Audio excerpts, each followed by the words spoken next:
best moment to really become an entrepreneur is when you have a crisis.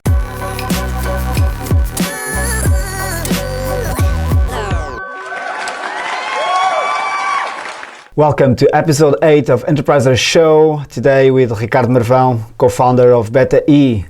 Ricardo, how are you? Good, thanks for having me.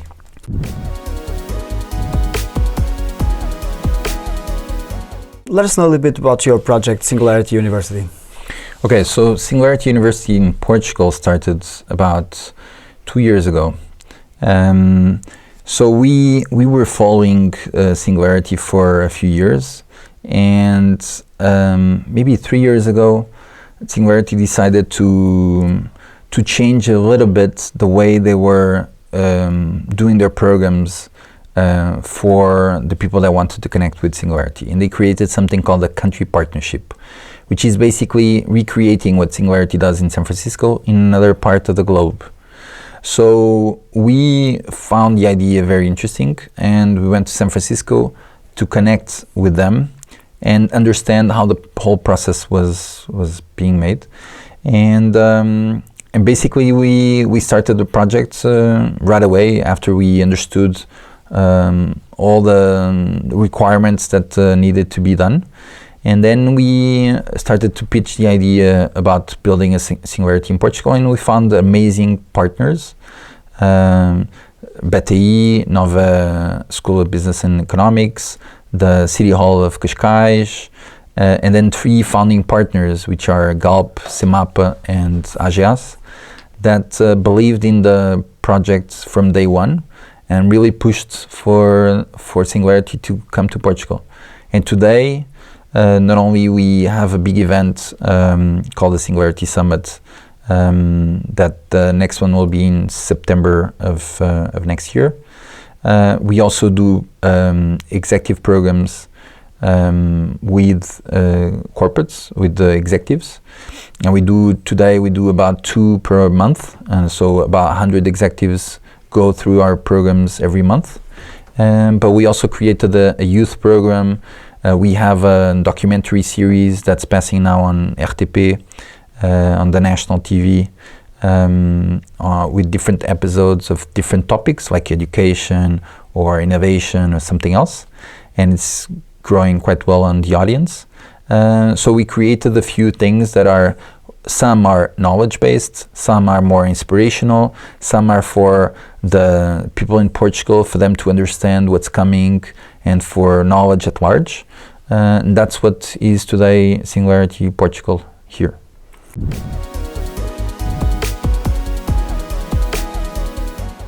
I want to know your connection to the work part of business, meaning sometimes people might not be aware of what it is to become an entrepreneur, really.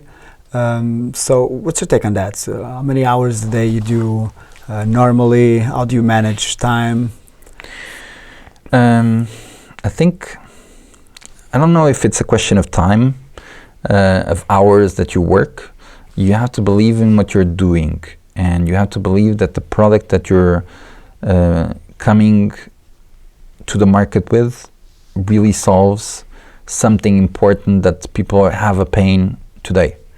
And I also think it's important that you have the right team and the team that you trust, because in the end, 1, you don't want to micromanage. 2, you still need some work-life balance, because otherwise you're going to burn after a few years, and that's going to deplete the business. And if you have an investor, the investor understands also that they don't want also that their investment goes into the ground because you work too hard or you push too hard. So the better you prepare by having the good team that you can lay the foundations and then put the right amount of work on each person, and you trust the people that are running it, and you think of what's the next phase, what's the next thing that's missing in the business. Is it a new product? Is it a new client assessment? Is it I don't know, something else, a new market that I want to reach?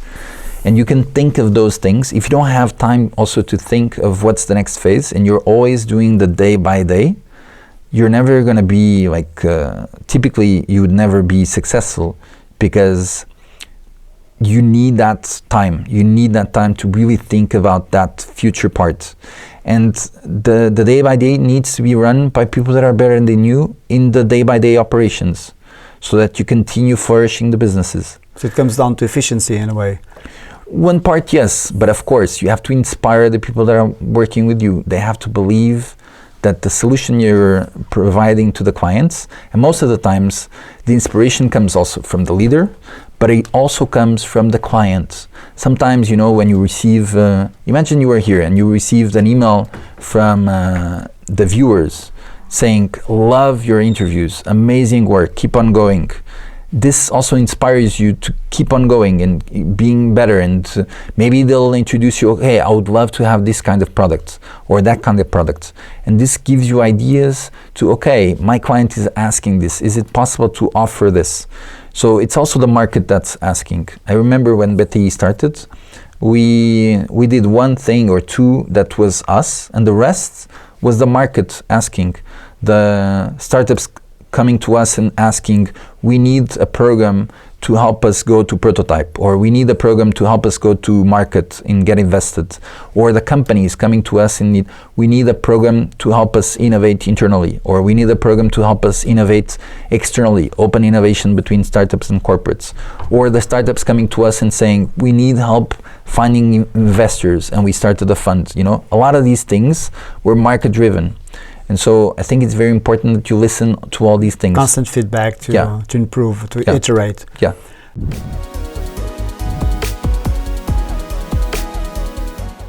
What about, I have this sense that some entrepreneurs are building a company to sell it or to get funding, and they're not building it through sales. What's your take on that? Is this a trend? I mean, it's like any hot industry.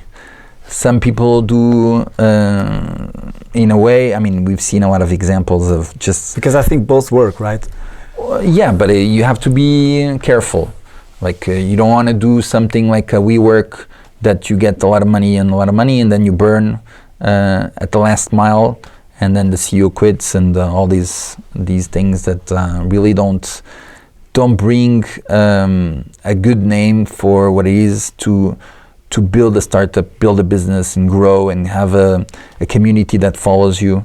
I think it's very important that you, I mean, both work, but I think it's very important that you understand what is the vision that you want to go for. And some people just don't want to get the investment and just go for sales. I think the guys from 37 Signals have a lot of books on these things, and they really go for that, and they've been an inspiration for a lot of companies. Others and most of the companies will go for investment. They'll go for, I need a round to grow for another market, or we need to improve our sales channel or something else. Both would work, but I think if you're trying to enter into the entrepreneurial world just because you saw on TV that you could become famous or it's something cool to be in, you're gonna have a very difficult time, because this isn't, it's like in 365 days of the year, you can have one day of famous and the rest is like crap, because it's like work, work, work, work, work.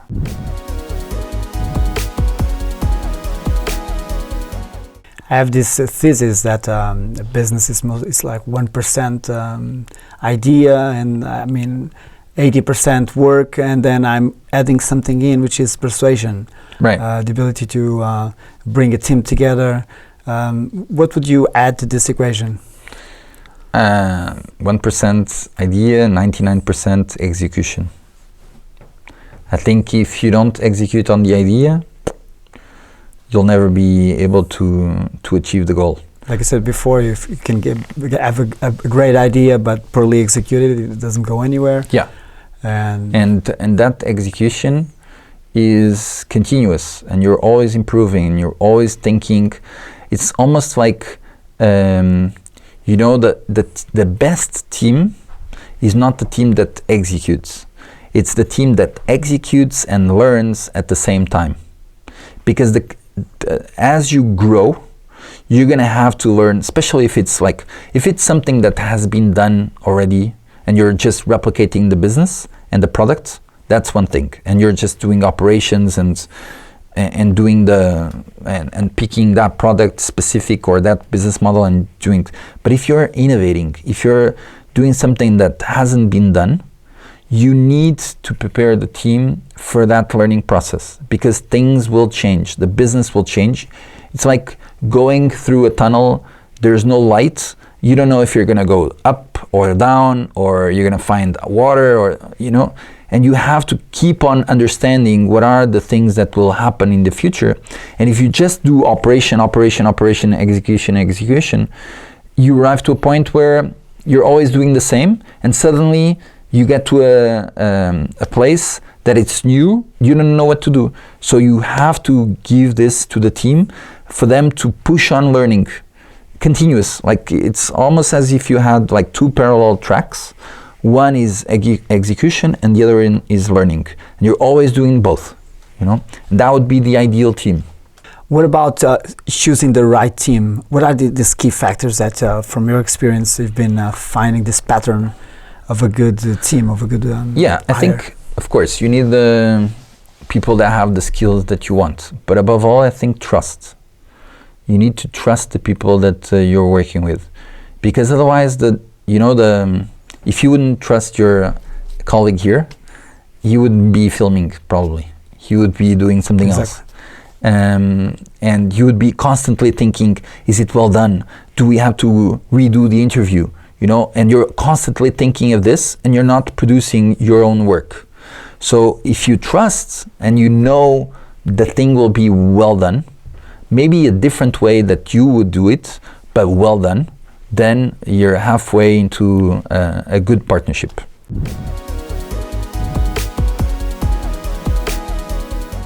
What's your relation with leisure?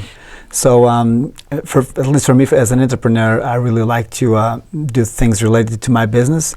So other things like, I don't know, going to sports, movies, sports, travel. It doesn't get so exciting for me anymore. Do you have the same thing? I think it's important that, I don't know if the question is more related with work-life balance or related to doing the things that you like at work. But if it's more work-life balance, I think it's important that you have a balance. I give you a story. A few years ago, I was invited to the founders meeting of Web Summit, 2016. I still remember because it was very insightful for me. We went to a room and there was maybe 8 people there, a lot of people, entrepreneurs from Silicon Valley. And there was a moderator that was also one of the entrepreneurs, and we went around the room and the topic was work-life balance. And the first person was asking, so how is it with you, work-life balance? And the first founder, and we went around the room before just saying, oh, I built this company, raised this much money, and then we actually sold for millions, and then now I have a fund, I've invested in like 50 startups. And around the room was more or less the same, the same story. When asked about work-life balance, they said, well, I work a lot, but I try to see my kids and have some time with my wife and do other things. And the second guy was like, guys, I think we're among peers, so I'm gonna tell you my story. I haven't seen my kids for 2 months. My wife is divorcing me. I take pills to sleep. My co-founder is an asshole. My employees hate my guts. I have a lot of problems and I have anxiety attacks and all this is happening to me. And the next guy says more or less the same, the next guy, until we reach the first guy that talked and said, actually I have the same, I'm also divorcing, and could you pass me the number of your lawyer? Because it would be interesting to talk to them. And I left the room saying, I don't want to be one of these guys. I don't want to be in the position that these guys are now, that amazing professional life, but they destroy their personal life. And then there's this emptiness that is also part of life, you know, like if you have a person that you love next to you and you were able to build a family or not, but I don't judge, but it's important that you have that part also in your life. And if you're not careful, you'll destroy that part of the life with something that you might love also doing, but you have to have a balance.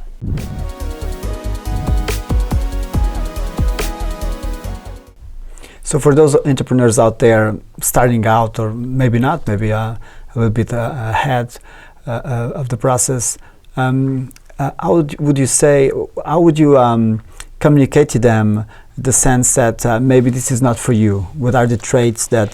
They'll find out. I think most of the entrepreneurs, I think it's important to go through the process. You know, like you remember when you're a kid and your father tells you, don't do this, don't do that, don't touch, it's hot, blah, blah, blah. And you don't listen, and then suddenly you touch and it's hot and you burn yourself. You've gone through the process. The same is with entrepreneurship. Some people like it and they'll continue. Some will like it, but they really suck at it and they're not good. And it will be a long time until they finally come to realize that maybe this is not for me.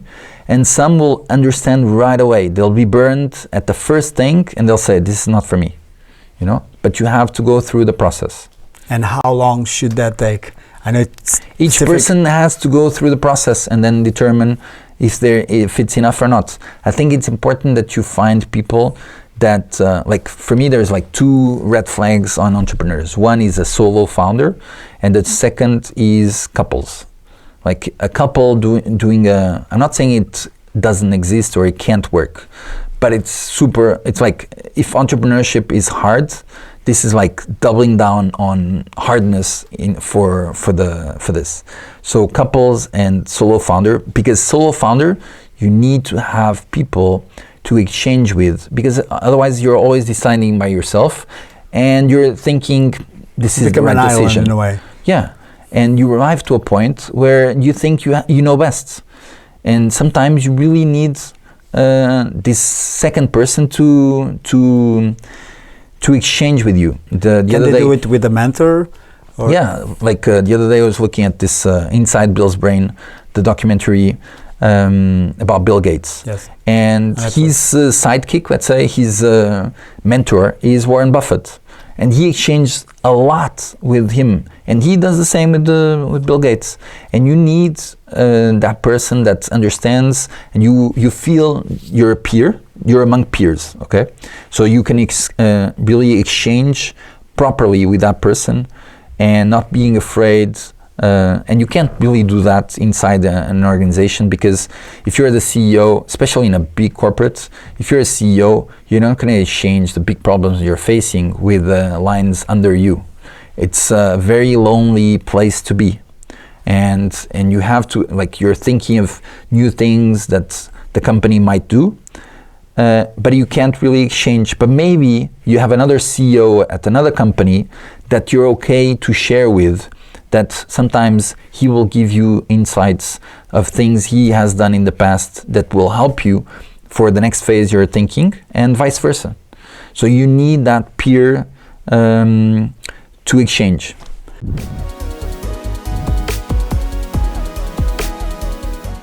What would be your take on how to build that that networking system in case you're a solopreneur in a way?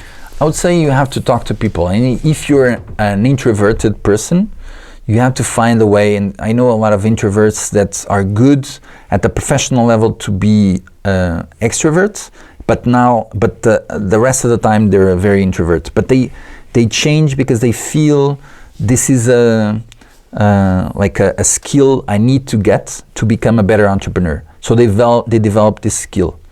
And I think it's very, very important that you talk to people and you understand what's the network you have around you, and what are the recommendations you're getting. And then you start understanding, okay, this type of skill and this type of skill would be very interesting for me to get as a mentor. What is the 1, 2, 3 people that I could really reach out to become that kind of mentor?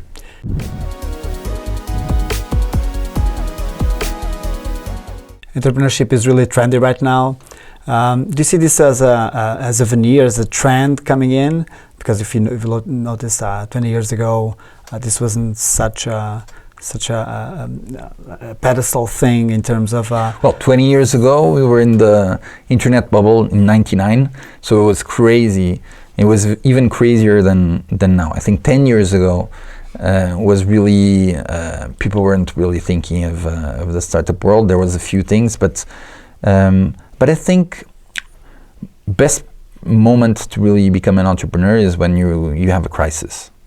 And we started actually BTI because there was a crisis. We felt, okay, there was so much unemployment on the young generation, the below 30, that we felt we gotta help somehow. And BTI started because everyone wanted to bring a project that will help people and the young generation think, okay, if you can't find a job, create your own job. Use entrepreneurship as a way out of the crisis. And that's how we really pushed the agenda for BTI. And I think, yes, it's trendy now, and it will become trendier. And there's always one part of the planet where it's trendy. I think it's very hard to find a place where in this year, entrepreneurship was really not trendy anywhere in the world. So you can also travel to another place where it's trendier. But I think, is it a new paradigm that we're looking at? Like this new future? It's a new way of working, yes. And it's a new, like I was saying in the beginning, future will be collaboration. Collaboration between all parties. Startups with corporates, with government, with NGOs, with different stakeholders, students, universities. And the more you collaborate, because the future will be so intertwined, the more you collaborate, the better chance you have of success.